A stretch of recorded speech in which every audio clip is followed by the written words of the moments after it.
Okay, y'all. Just finished it. Black Cake, season 1, episode 8, Nine Night. The finale, y'all. Like, it's over, and I need answers. Okay, so just know we better be getting a season 2, or there's going to be heck to pay the piper. Okay, so let's get right into the episode. As always, my name is Ashley, and this is my sweet perspective, where I give my sweet perspective on all things TV and movies. Okay, so if that's your speed, go ahead, feel free to follow, share, like, subscribe, depending on where you're seeing this. Do all the things. Okay, but let's get right into it. Black Cake, season 1, episode 8, Nine Night. Y'all, it's time for the funeral. Okay. And, we need to kind of put things together and figure out, where we're going, because everything's been revealed at this point, or so we think, but we still have unanswered questions. Okay. So as they're sitting around, Mabel, Byron, Benny looking at each other, they say, but we still don't know what happened the night of the wedding. Okay, so let's get right into it. We need to find out. We need to find Bunny. Where's Bunny? Benny starts doing a little digging, as she does, okay? And she rolls up and she's like, Etta Pringle, okay? Etta Pringle, that's Bunny's real name, right? She finds a picture.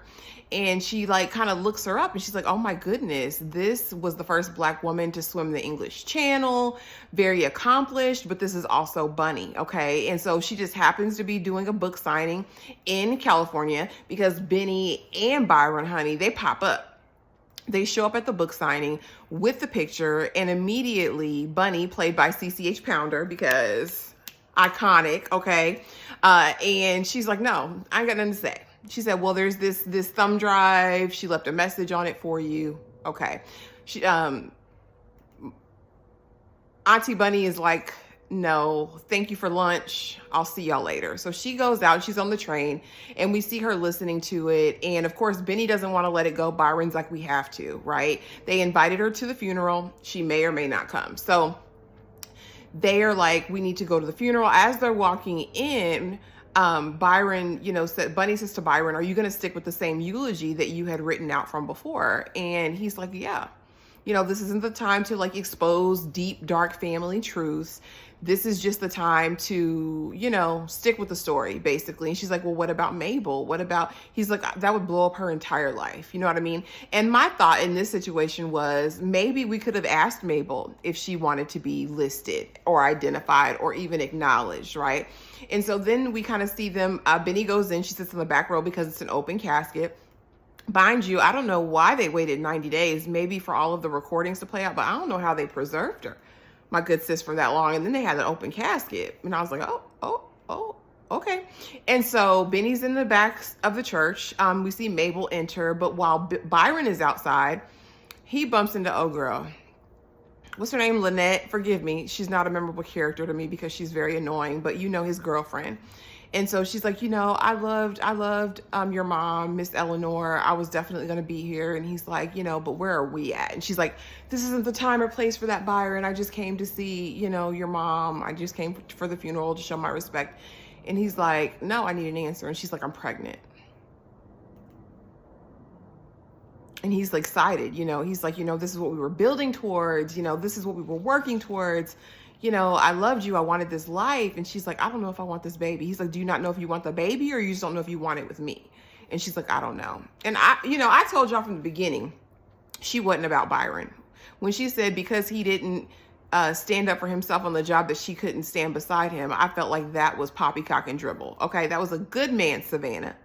And you could have helped him with that. You could have worked on that with him. I mean, I felt like it was a cop-out. And eventually he shows himself strong. So now, sis, what's your problem? He stood up for himself at a big platform, right? Risked it all. And you're still not happy, Lynette? So, Lynette, you just didn't like him at all. Anyway, let's just say that. And so Byron is verklempt at this moment. He's extremely upset. And I'm wondering, why? Why, bro? You can find, there's somebody out there for you, honey, who doesn't hold their face like that. Anyway, moving right along, he goes in, see his mom, goes into the funeral, and he tells Benny, I can't do this. I can't tell any more lies. I'm done. He walks out. As he's walking out, Bunny, Miss Bunny, Auntie Bunny, honey, is pulling up. Okay, so Colonel ends up giving the words at the funeral, anyway. Miss Bunny, who apparently has a great driver, followed Byron because Byron ends up on the beach. And so they start talking. And immediately you can kind of see the connection and the relationship open up. We have to remember that Bunny is kind of still reconciling her last moments with Covey, right? And the love that she had for her, and that she had put it out of her mind. She thought Covey had passed in the train accident, okay? So this is all a lot for her, but apparently whatever was said on the recording was enough to bring her back. Anyway, they get back to the house, and Auntie Bunny starts talking about the 9 night, which is 9 nights after someone passes. You do this ceremony, this celebration to get rid of the shadow spirit, because they believe you have a body, a soul, or a body, a spirit, and a shadow spirit in the Jamaican culture, she says. And so they do this celebration, this ceremony, basically to rid yourself of the shadow self so it doesn't affect the family, and that, you know, you get rid of it. And so they kind of sit around the table and decide to share. So she finally tells us the story, honey. She gives us the tea. And the tea was, like I said, it was a group effort. Kinda.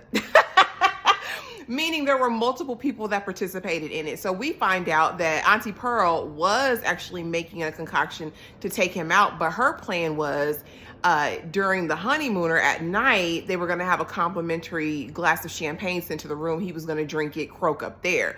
She didn't intend for it to happen how it did. So a couple weeks before, Bunny had reached out to Gibbs, like, Gibbs, we need you, because she said in her culture, in Jamaican culture, okay, the men were the saviors. So you had to rely on the man to do everything. And so she had talked to Gibbs and said, you need to save her. He's like, I got to go to college, you know, sis, I want to. And so she kind of gets him to do it. And he says, okay, we'll figure it out. So it's the night of the wedding. And she's like, Gibbs ain't doing nothing. Went to see Auntie Pearl whipping and dipping and said, look, this is the plan. And Bunny's like, but what if he gets her before? What if, you know, he makes her before?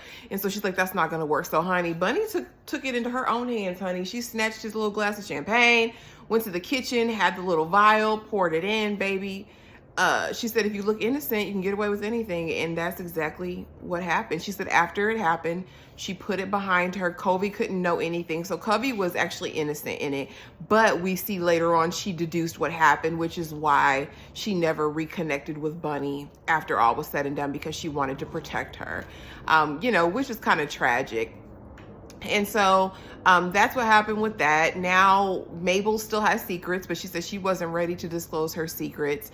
But Benny said, you know, I do. And it's Steve. He came back after you left, Byron. And then it turns into an uproar. And Auntie Bunny's like, that's not what this is about. Okay. And so she kind of centers in the back altogether.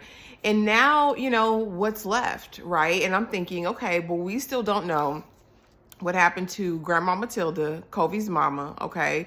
We still didn't find out who was following Pearl in that car that night.